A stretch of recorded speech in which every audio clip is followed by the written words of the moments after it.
Hey guys, I am walking around in the creek bottom about 300 yards from my house. That's why I bought this land. One of the reasons is because it backed up to a creek bottom, and it's beautiful in here. There's not a lot of undergrowth, and I love to come back here and walk around. But just so you know, water it'll get up here. I mean, this area really floods, and it holds water all the time. Not a lot of water all the time, but the deeper holes in this creek will hold everything that gets in the creek. So you can, when it starts to dry up, things kind of run towards the deeper spots.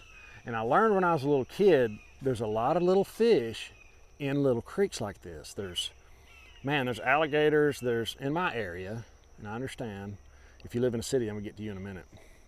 But there's all kinds of wildlife, fish that live in these kind of areas.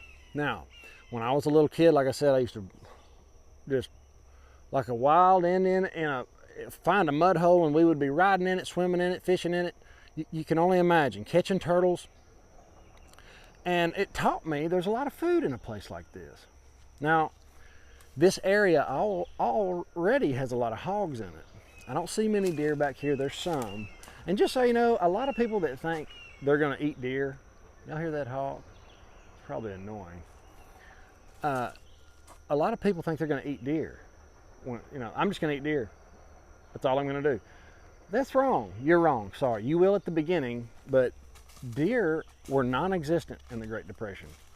My grandfather told me that a long time ago.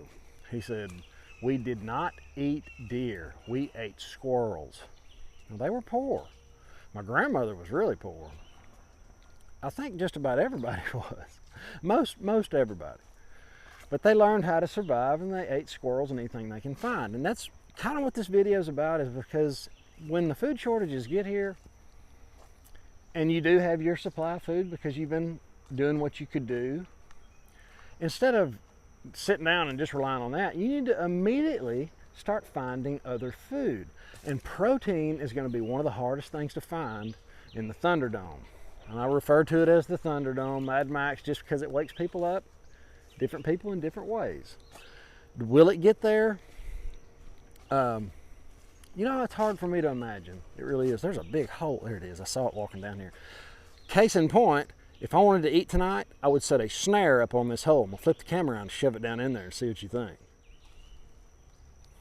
Something is living in there. You can see he came in last night, maybe early this morning. It's fresh. I'll get my flashlight out. See if I can stick you in there.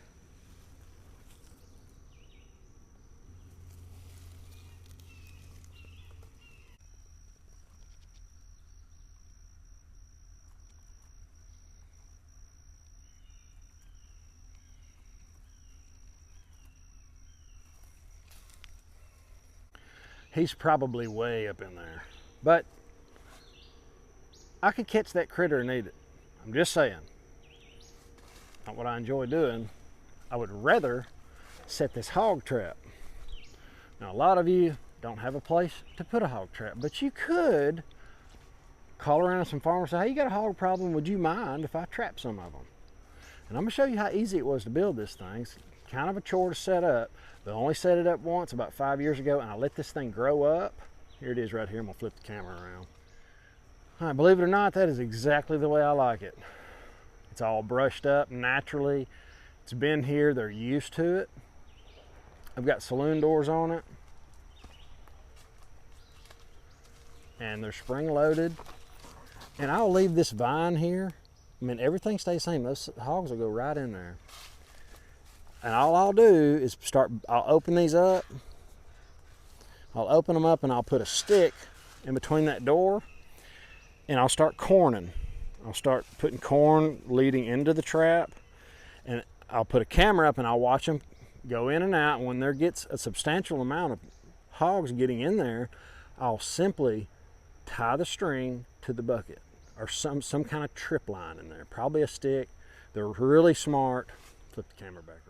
Hogs are one of the smartest critters in the woods, and I've had them going in there, and I have set a bucket in there, and they didn't go back in. It's like they knew what was up. So just know that if you're going to do this, try to keep it as natural as possible, and you usually only get about one time to catch those certain pigs, and then they're wise to it. But as food gets tighter in the summertime, they'll go in there, but they won't just fill it up like they did the first time. Learn that from experience. Now let's go. I want to show you some tricks about fishing. And you think fishing pole, that's a good way, but I have fished all day and not caught enough to eat. The way I'm going to show you will work almost 100% of the time, and you don't have to baby it. So let's go check that out.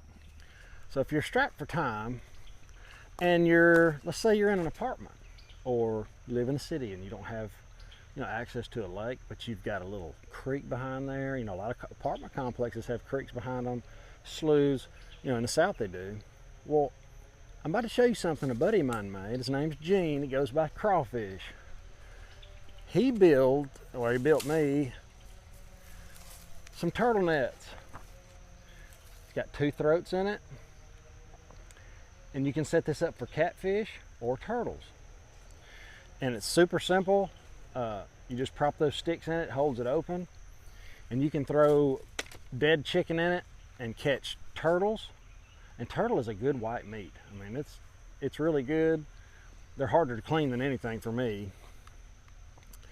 And of course, catfish. Now, my great uncle builds this other style net that I'm going to show you right now. It's about 12 foot long, and it's called a hoop net. And this is how you would catch hundreds of pounds of fish, and go check on it every other day, every 3 days. I'll walk right here. I got it tied up for you so you can see it real good. That's a hoop net. It's hard to see in the sun, it seems like. But same thing. It's got 2 throats. These rings are 36 inches in diameter. And he built those, and he was really good at running them. I haven't had the success he had, but I have been able to catch a lot of fish and turtles, and I had an alligator get in it. Well, I've got 6 of them, but the alligator didn't do it any favors. I've got a patch on that one. But there's several things you can do like this that you can throw on a shelf. I can take that thing and put it back on the shelf I got it off of, and it'll stay another 5 years. Just keep them inside, don't leave them outside. Take care of your tools, just like anything else. Live traps, that's another one. I've got some live traps. I don't think I have to show you what they look like. They're pretty self-explanatory. Trapping is just, it's the most time-efficient way to do any of this. And there's a place for hunting, like I said before.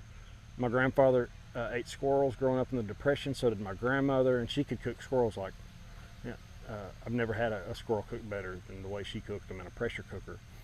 But these are simple things that we can all do that would be, for real, legitimate ways to get food. Because when the shortages really show up really strong and food's really expensive, you'll already have your food, your emergency food, but you can subsidize it with everything you catch, kill, and trap.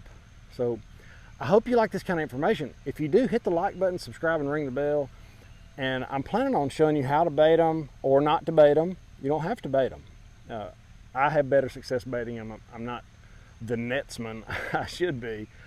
But just know you can catch hundreds of pounds of fish, and you can feed a lot of people. You can trade the fish. You can sell the net. It will retain its value. So I hope this helps somebody. Have an awesome, awesome day. Later.